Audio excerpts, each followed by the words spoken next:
Yonge Yomune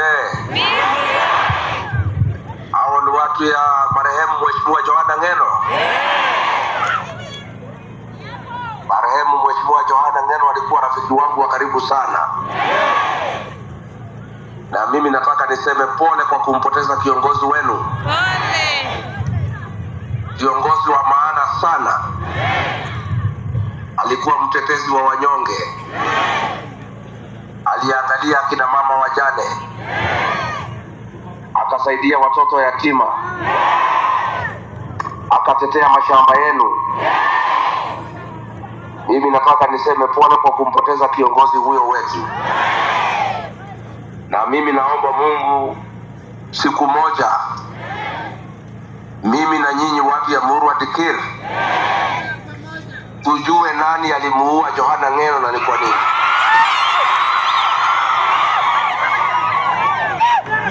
Murwa Dikir hoye. Mimi ningetaka ugeukie mwenzako, umsalimie, umwambie umesalimiwa na Rigiji. Mimi naomba kwa heshima mtafute kiongozi mwingine kama Johana Ng'eno. Na huyu kijana Vincent Rotich nimeambiwa na wazee anatosha.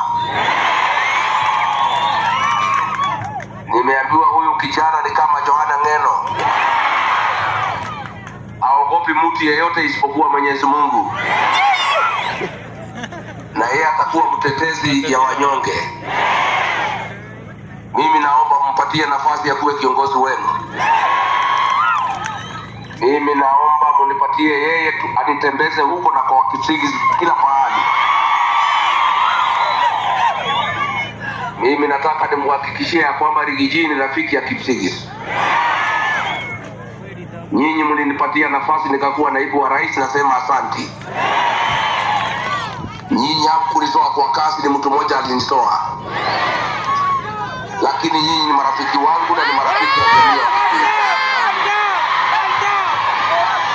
Na sisi tutakaa pamoja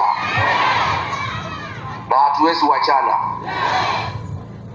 Mimi naomba kumpatia huyu kijana nafasi, ndio watu wote wajue jamii ya Wakikuyu na Wakipsigis sisi ni kitu kimoja,